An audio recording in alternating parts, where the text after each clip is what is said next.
All right. Hey, everybody. Welcome to GeekStorm. My name is Sean Hilton. I own Comics Cubed right down the street here in the heart of Geek Street in downtown Kokomo. And don't forget, the Kokomo Con is coming up October 13th from 10 a.m. till 5 p.m. 40,000 square feet of geeky goodness. Today, we are filmed right here in the finest toy store in all of the land, Kokomo Toys and Collectibles. Today, I am joined by my goodest friend, Nicholas Gray.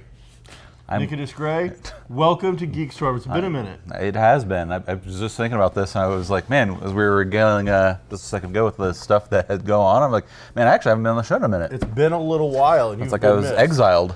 Well, I mean, we've been letting Harrison come on, and now we've kind of kicked him off for a little while. Turns out that, you know, the whole show is kind of about having a conversation about geekery, and if Mike doesn't care about your topic, so, hey, Mike, blah, blah, blah, Betty White's going to star in the Firefly remake. And then there's no conversation. So it kind of kills the whole theme a little bit. These are choices you made, so. Been trying to replace him with so many other people for so many years, it's not even funny. Well, right now it's a Dragon Con, so. He is. Living up life. Dragon Con, lots of costumes and comics and cosplay, sci-fi. Is there that many comics there, really? There is. Okay. It's a really strange convention. I've actually never been. All I ever see or hear about is the cosplay side of it. All the people we know are into cosplay. I would imagine cosplay is, is what it's really all about. But like I know 2 or 3 of my comic buddies are down there set up, doing stuff. So shout out to Unshaven and I believe Dan Dougherty. Oh, really? Down there at Hi, Dan. Dragon Con, schlepping their spiel to the Dragon Con goers. So, yeah, it's interesting stuff going on. Yeah, well. I just got back from the Indiana Toy and Comic Expo in Bloomington, Indiana. My first trip to Bloomington, Indiana. Billy Cooper puts on a great one-day show on Sunday down in Bloomington. It's a great size for a family. It's not so overwhelming. If you go to some of these shows, like some of the Wizard Worlds, and some of these other enormous, big box things, they have a ton of stuff, and they do have big guests. That is all legit. That's there. You're also going to pay $40 per person to get in, $10 or $20 to park, and everything that you touch or buy or look at is going to cost you a fortune. When you go to a little show like the Indiana Toy and Comic Expo, you get a lot more hands-on. It was like $4 to get in the door or something like that. It's a good price. Parking was free, and they have a kids costume contest. They have adult costume contest. Just it's much more. It is run in a way to make you feel invited and feel like you're a part of something, as opposed to just another little piece of sand on the beach. So you said it was in Bloomington. Where was it held at? Like what? They have a little convention center, like what I think we're going to try to build here, right here in Kokomo. Okay. Where they've got, I think it was a little hotel attached to a little convention center, and they were taking full use of it. Bottom, there was like 2 stories. Okay. And so really? The top story was completely full, and the first story was starting to fill out really well. Michael Kasinger was there. He's a buddy of ours. So yeah, there was a lot of cool stuff to see. Roughly about how many people do you think it was? I could see in Bloomington going with college bearing there. I mean, he had a good turnout. We were only there for an hour or 2, so we had to go get some pizza at some place about a mother bear or something. Bears. I was told that we had to go to. So my wife was more than happy to drag along on this like 2.5 hour road trip just to go get some pizza. So she was adamant that we go. My wife is the same way. It's all about mother bears, and I don't have the nostalgia factor. I don't either. If you've ever eaten at this place, it's a good pizza place. It's a very good, like, non-chain pizza place. I can't even say that. Like, I know I've ate there. Yeah. I don't remember the pizza. It's okay. Again, you just ate there recently, but I know I've ate there. I don't remember the pizza, but also it wasn't like my formative college years. Exactly. That's on a scale of 1 to 10, this is a 7 out of 10 pizza. That's a good pizza. It's pretty good. Yeah, but yeah, I didn't go to college there. I wasn't away from mom and dad for the first time. This wasn't the first time I was buying pizza with my own money or with the money that mom and dad had shipped me that I pretended was my own money. Crying and eating pizza after your breakup. Yeah, exactly. All those formative memories, for me didn't take place at that place. So I don't have that sort of thing. Yeah, but man, if you talk to anybody from, I went to IU. Oh yeah, it was like it's Mecca of pizza, yeah, and I'm like, it's okay. Yeah, I suppose the closest thing for me would be all the hours of IUK that I skipped going to Rackham, So back if on- Rackham was, to open back up with the old theme, I'd be like, and that's why I got a B instead of an A. That's why I had to drop that class right there. That table right there is the whole reason I had to drop that. So yeah, bad decision, man. I miss Rackham. Yeah, now I do have a nostalgia feeling for that place. I spent a lot of time in Rackham. So yeah, good little pool place. Yeah. Air hockey. I was on the second floor. On the second floor, had great air hockey. Some Really nice pinball machines. They had some of the higher end 90s pinball machines. Good stuff.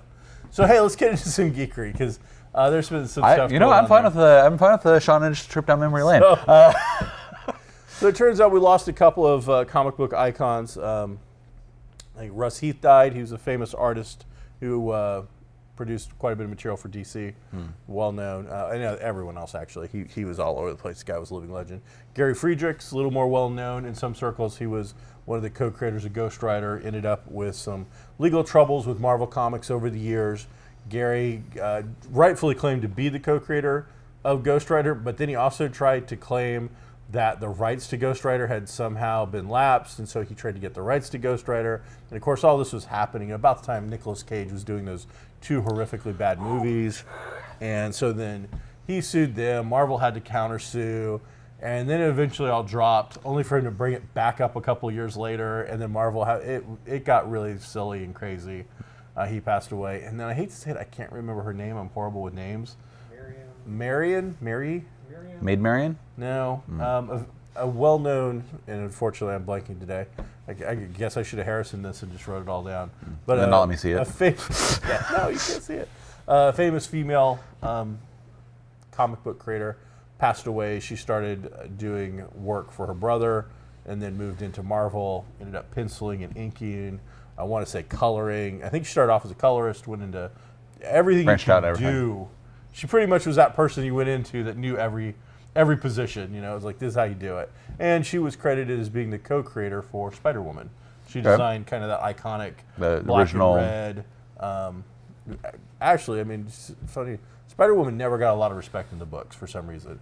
But to look at the costume itself, just from a pure design point, it's a really good costume. It looks pretty sharp. The black, red, and yellow one? Yeah. There was even like a Spider-Woman cartoon there for a little while, I recall, back in the day. So, yeah. So, good stuff. I'm sorry that, so we've lost 3 comic book greats. I gotta admit, I had not met Russ, and I haven't met the woman whose name, unfortunately, I'm not remembering. But I met Gary on several occasions. I actually had thought about having him out to the Kokomo Con. So, unfortunately, like so many other of the legends that have passed away, you have missed your opportunity. We just, we didn't get it done. Yeah. Some of those things where it puts an impetuous on, impetuous, makes you want to get it done. And Mary Severin? Marie, that was it. I'm like, it's not Mary, but it's something like Mary. So Marie Severin was the artist. So, well, in happier news, Star Happy. Disney World with their opening of, or getting ready to open as we're working on it still, the Hollywood Studios. Yeah, Star Wars Land. They announced today that there is, or yesterday, Mos Eisley. You can actually go into the cantina and sit at the bar, and it'll have alcohol, and you can actually have a drink. I think we discussed the other day that if you've ever been to Disneyland or Disney World, there's a bar called Trader Sam's that is, even if you don't drink, it's worth going to. I don't drink. Yeah, it's just funny and entertaining. Like a lot of Disney stuff, the cast is very interactive and get really into the characters and stuff. But the whole bar itself is robotic and animatronic, and the bar stools are on pistons and stuff. So depending on what drink you order, different things happen. So I mean, there's a lot that Disney could do with the cantina. I mean, just all the weird aliens and stuff, and different drinks and fun stuff they could do there. But apparently, you'll be able to drink blue milk, which part of me is like, yeah, I'm gonna go order blue milk, and then part of me is like, it's Florida, it's gonna be hot, and if it's any kind of cream-based drink, that is a horrible choice. So yeah, no, the Trader Joe's grotto thing, whatever, is great. When you order certain drinks, different things will happen.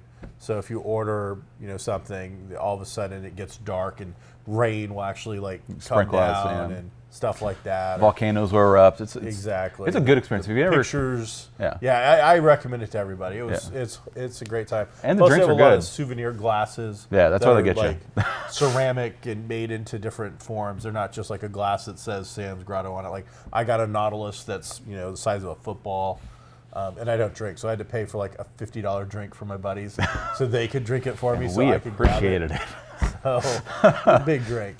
So that was a really good time. So they're doing a lot. And speaking of Disney, they've finally announced their pay-to-play online cable situation. So right now, its working title is Disney Play.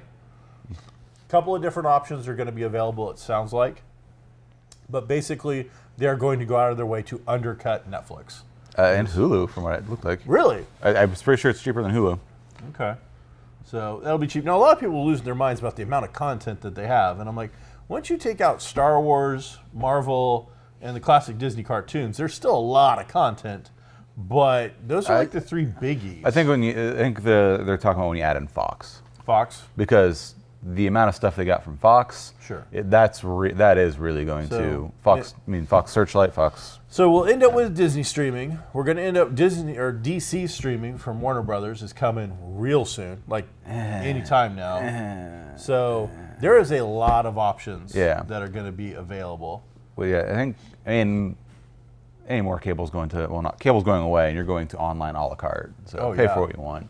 Yeah, but it didn't work out the way I thought it was going to work out. Really? Like I originally thought it was going to work out to you buy the Animal Planet for $2.99 a month, or you buy WGN, like specific actual cable channels. Yeah, I thought you'd basically build your own cable. I think there's still a chance for that. And now it's really you're buying a giant network kind of thing, the Disney content. Yeah, I think there may still be a chance for that to happen. A lot of those places still have like weird contracts and things with cable companies, and they have to be bundled and packaged and stuff like that. Because like a lot of them have the apps already there, but you have to like sign in through your cable provider to use it. So I think it's still possible. I think in the future as it evolves. I was just approached by some group. I can't remember. I think it's called MetroNet. Here, they're starting to open in Kokomo. They don't provide cable. They provide internet service and phone service. And it was like $75 and they run their own fiber optic. It's not $75 for how much? According to them, it was going to smoke what Of course, they're trying to sell me, but it was going to smoke what Comcast is currently dishing out. So I want to see some numbers and some paperwork on that. Well, I have it in store. I'm fine with Comcast having competition. I'm very much. And in areas where the cable companies actually have true competition, because it's sad to say, if you're AT&T user or whatnot, but like Comcast, for the stability and the bandwidth you get per the amount of money you spend, they're really your only option to have 250 meg for $100 or less. Yeah. So AT&T can't. That and it's DSL service, so it's like fluctuates. You can always see when kids get out of school, all of a sudden you might as well not try to get online because your service is going to tank. It's funny. So I remember an AT&T guy a couple years ago was like, "Hey, we're 50% cheaper than what you're paying," and I'm like, "Yeah, I'm good. You're good with paying 50% more? No, I'm good with actually having service that works when it rains." Yeah. Well, that's just once in a while. Is it going to happen during the Super Bowl? Well, we can't. How about the grand finale of some show that I've watched 9 seasons of, and I'm parked with all my friends, and we're here to watch the end of, the mother of Care Bears finally defeat House, Rainbow Bright. That was such a good episode. And then it goes bad. Well, I'm like, so shut up. It really was just come down to just shut up. So, I'm not having it. Yeah. If a rainstorm or a snowstorm, well, that could happen with cable. Yes, it can, but for my cable, that's like a lightning strike or something. It's not just, a slight wind blows and all of a sudden it ain't working right. So that's crazy. Yeah. Well, so Disney, people died. It's all very sad. Yeah. What else? No, Disney wasn't sad. It was upbeat, I guess. It wasn't too horrifically, Well, the people died was sad. So, but what other geeky stuff have you been up to this week, or what have you read? I'm reading the original Frankenstein right now, actually. Okay. So does it hold up? I've never read it before. I'm forcing myself to read it. It's one of those things where I've seen it. So I've seen several incarnations of it. I know all about it, but I've never actually read it myself. So somebody else, one of my good friends, had posted on Facebook like a top book, and they'd put up the Bernie Wrightson illustrated version. Well, the Bernie Wrightson illustrated version is absolutely beautiful because Bernie Wrightson was an amazing artist, and he made it look incredibly intricate and interesting. Whereas I'd never, but so I was just like, hey, I'm just curious, is it the actual story that you love, or was it the artwork that you loved? And he, he went on about the story, and I'm like, really? So, it's one of those things, you can get it for free on any e-reader. So I went out and finally, I've had it a couple times and have like read the first page or two, and So this time I think I'm about 40% of the way through it right now. So this one I'll actually finish. Dracula I've never been able to finish. I've read like 200 pages of that book and still never been able to finish. How people claim that as one of their favorite stories of all time, I can only imagine what what kind of mental thing they have going on. I have a similar feeling of that at the Count of Monte Cristo. Oh man! So have you seen the movie though? The movie they did in like 2002 or something like that. Yeah. So that movie is great. Is it? It's a great. Yeah, because they edited it out like 1,000 pages. I've tried on 4 separate occasions to read that book. So my thing, and I have not read The Count of Monte Cristo, and I haven't read The Three Musketeers. But the thing that somebody has to realize when they read these Dumas books that are just thick as a Bible, he was writing those for a newspaper and got paid per chapter. And so as long as he was writing them, the newspapers were paying him. But as soon as it was over, it wasn't like he had a great Netflix deal and he was guaranteed more money. So once the book's over, it's over. So it makes me wonder sometimes. Sure worked out syndication rights. Exactly. How much of that was because I wanted to tell a great story, and how much of it is fluff to just keep it going. I tell you, I've never read The Musketeers either, but I've attempted, I said 4 times to read Count of Monte Cristo, and like I just think can't even do one of those, it. If you read a page a day, it would take you like 2 or 3 years. I can't it's do it. Forever long. And I want to be very. I love a long book. Yeah. I read Stephen King's The Stand and It in 2 days. Each book in 2 days. But so a long book doesn't bother me. It's just a long, dry, boring book. That's hurts. That's why that was my problem with when he's being walked into the prison. Like he describes every step of like 235 steps. It was like, and then he stepped on another cold gray. I'm like, oh my. I could just flip pages, Bobby, it hurts. And he's only just halfway up the staircase. I was like, I can't do it. That was 3 paychecks. Yeah, it probably was. I can't wait to see next week when he gets to. Dickens kind of did the same thing on some of his stuff too. So. Yeah, Tolkien. Yeah, it was like that's crazy. So I've read all of the Lord of the Rings books. I was talking about Dickens. Oh, Dickens. I thought he was Tolkien. I'm sorry. Dickens is he's long-winded too. So great authors, great. I mean, the story's there. Just that nothing to do with geekery. I think it's book nerds. I like reading. There's a book nerd out there somewhere that's like, yeah. Some of you, there's somebody right now that's like, your ass, buddy. You're done. Probably gonna have some words for you. Is she about Dumas getting paid by the word chapter?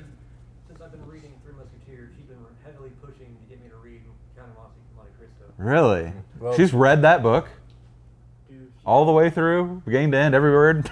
She's 200 books a year. I mean, that's fine, but like that. When I really tried to read that when I was probably reading the most I ever read in a time I had time to sit down and read every day, and like I just could not do it. Like I was like, okay, fuck. Really Alrighty. tried to push through, and it could Yeah, not do it. as I said, that's me with Dracula. I just think that's a horrible, horrible, boring story that I don't understand why people love it. Visually, I get it, but actual. It's a great classic movie. Stoker book. Ugh. Yeah, that's not good stuff. So pumpkin latte spice is back. I don't like pumpkin. I don't either. That's either that one. Love fall. Don't enjoy pumpkin. No pumpkin. I don't mind flavor. looking at them, but that's about as good as it's gonna get. Pumpkin spice, gross. So Star Trek Discovery is getting sued by a Saudi Arabian video game. So it turns out, and I haven't seen Discovery yet, but there's something about some strange blue alien critter that helps them like travel, I guess, and somebody injected their cells with its DNA or something like that. And it's got a weird name too. It's like Tegater or something like that. Turns out there was a Saudi Arabian video RPG called Tegater, or whatever this thing is, where they travel through space based on the workings of some blue alien creature. And one of the characters injected themselves with its DNA, and another character was found, guilty of treason and is still helping out. So there was a lot of similarities, and some of them, like a character being treasonous and helping out. Yeah. But the fact that there was a blue alien that has space travel skills and somebody injected themselves with its DNA, I think that one's a little rough. That's going to be hard to get around. Yeah, man. Spore drive is a huge element that first season. Yeah, it turns out, that's some video game. I've not watched video game. Discovery, and So, it sounds like they may have a leg to stand on. So we'll see. And then of course Star Trek. whose lawyer is better? So Well, that's what it will come down to. CBS is, but you never know. And then you've got still Chris Pine and Chris Hemsworth are still not attached to the latest Star Trek. They're still, and word on the street is they probably won't be at this point. So you're going to have their fourth Trek film Without Captain Kirk. without at least Chris Pine. Huh? So it doesn't mean you can't have another Captain Kirk, but We're just moving straight to Picard. You want to recap? oh, young Picard, that might actually work but I think how awesome that would be. that would be fun. And there's been virtually no word on the Picard series. Yeah, it was like super hype. Oh my! I'm coming back. And then now, Tweet, tweet. nothing. Chirp, chirp. I mean, I'm still interested to see what happens. Oh, yeah. I mean, they told us enough to get us going for a while, but we live in this day and age where we're eating up all this information so quickly now that, they're going to have to get us something. Yeah, sometimes, though, I like to kind of reserve and not try to digest everything that's being spewed out about stuff. That way I have some kind of surprise or something to... The show's not completely ruined, and I don't feel like I'm going in and having to pick it apart. No. I don't know. I think that's one thing that's kind of ruined today. A lot of today's movies and everything. There's a lot less surprise and mystery. There's so much in the previews now that just give everything away. Yeah. And then by the time the internet gets done churning out whatever it's going to talk about it, and even us, Yeah. There's virtually nothing left to actually discuss in an interesting way anymore. So that's unfortunate. And gone are the days when you have the Psycho or a personal favorite of mine, which was kind of campy, but the Clue movie, when people went in and didn't know there's alternate endings, and it was all like, now that would completely ruined. Like, you're gonna go in and figure out what, if you go to the cinema, you want to go see it at this time and like this theater, and you're gonna get this ending. I'm like, somebody's worked it all out, I'm sure. True. And somebody would have waited until the very end credit to make sure that they didn't have another ending at the very end of the ending. Ending, and yeah. Pretty crazy. So. Well, what else you got? Hey, we had a successful Kickstarter. We did. It was financed, so I was really happy about that. Hey, thank you. That's pretty awesome. You specifically. We're having some updates coming out about Danger Magnet Presents and the Kickstarter here. I know that today we're putting up on Danger Magnet. We'll have a new thing by our producer. That'll be Secret Society. I am ready now to play test, I think, the very first adventure coming out of Legacy of Darkness. I think that's ready to go and at least test worthy, so excited about that. And then in other news, very exciting, this Saturday is wrestling fans all in. 10,000 seat arena, sold out in less than 30 minutes, like 28 minutes, 30 seconds or something like that. Independent show, not affiliated with the WWE.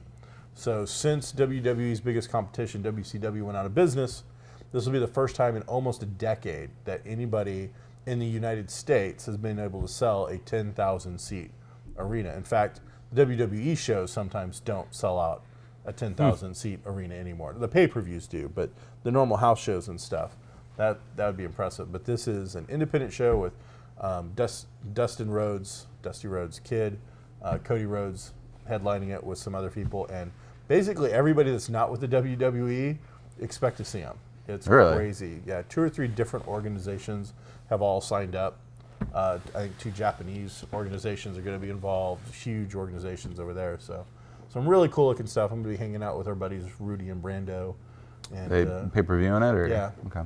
I figured they were broadcasting something like that. Wow. Yeah, so it should be pretty exciting. This one of those kind of game changers where the outsider will finally be able to, make a few dollars, get a few eyeballs, and I think it'll be big enough that, like someone like me who's never watched any of these other promotions except for maybe a clip on YouTube is finally going to see all of these new performers and entertainers, athletes. So let's say it starts to get slightly popular. What do you think happens? WWE just buys them, or? I mean, Vince has got a lot of money, but the truth is I think money talks. Money always talks, but a lot of these guys have worked for Vince, and they don't want to work for Vince anymore. So if he were to buy it, one, there's nothing even to buy because it's 2 or 3 organizations coming together. Oh, okay. It'd be like me having enough say in the comic book world to bring all these different people together. At the end of the day, I can't sell you DC or Marvel, the company. I just happen to bring them together for a convention. So that's almost what this feels like. Right. It almost feels like a convention that has a huge show attached to it, or a huge wrestling event attached to it. So Okay. it's kind of exciting. As for Vince buying it or WWE buying anything, as I said, they'd have to buy 2 or 3 organizations. Now, what this does is it highlights and showcases some of the talent they don't have. Probably the biggest one being Kenny Omega. He is the biggest guy over in New Japan right now. They already lost Cody Rhodes, and he was on their show for a decade or so, and they just never pushed him really well. He was always kind of treated, and towards the end, he was almost a gimmick laugh character. He was so badly used. He left him, and I got to admit, even I was like, Cody Rhodes leaving, good luck, pal. I don't know that you're going to get another paycheck. Holy cow. He is the reason that this whole thing is going on. He's the one that put it together. He's huge now. He's reinvented himself outside of the WWE. He's a serious performer and is making great bank. So came out and just said, I make more money now than I did with the WWE, and I call all my own shots now. So that a couple of people now have like, what? And they've left. A couple of people are now like, well, WWE's awesome. That's a lot of money. But there is other avenues and other outlets now. So That's awesome. Yeah, it's pretty interesting. As I said, I'm excited to see it tomorrow night, All In. I think the pay-per-view pre-show is going to start at 6. I think main show's at 7. And I expect it to be a 2 to 3 hour show. Okay, so 6, 7, so probably 10. Yeah, maybe goes as late as 11. We'll see. Okay. First one I thought you were saying it was 6 and then starts at 7. I was like, wow, it's like 2 a pre-show 2 thing. hours. Right. I think they're doing a thing on television. I think the first hour will be on a couple of cable outlets, regular. Like USA? Something like that, WGN kind of a thing. The first hour will be that way. That'll hopefully get people, don't forget to get this pay-per-view, get this pay-per-view, get this pay-per-view. And then 7 o'clock. So is the pay-per-view cheaper or the same price as like if you were getting a WWE one? Well, the way I don't know, because the WWE has been doing their thing where all you got to do now is you buy the WWE Network. Yeah, It's I knew they did that. $9.99 a month, and you get all their pay-per-views now. It used to be a pay-per-view was $30 to $50. WrestleMania was easily $50, sometimes $50, $60. So the idea was you usually got a couple of your buddies over and split it got up, some pizza and wings, and you made a night of it. Now with it, I got to admit, because it's on this WWE Network, I've had it for years, and I don't even watch it that much. But I watched this latest pay-per-view, which is probably the first pay-per-view I watched in 3 months. I watched it over 3 nights by myself while just eating dinner, or chilling with my dogs. And my wife she was out working or doing other stuff, and so I'd watch an hour or 2 and then turn it off. But back in the day, you obviously you'd want to watch it all the way through. Yeah. Now I don't. Like when it happened. Yeah. Now I'm like, whatever. So All In, I'll go and hang out. We'll do it the old way. We'll hang out with a couple buddies, get some food, and Rudy will go on and on about all these wrestlers I've never heard of before. Brandon will make some, sarcastic remark, and then I'll be in the background. So it will just be like the old times. It'll be just like the old times. It's going to be awesome. So I'm loving it. All right, everybody. Well, I'm sorry that we didn't really talk about much geekery this week. But that's as good as you're going to get from us today. So I'm Sean Hilton, joined by my good friend Mitch Gray. Hey! We'll see you next time where we'll actually have some notes and talk about something relevant that you might care about. Maybe. Maybe not.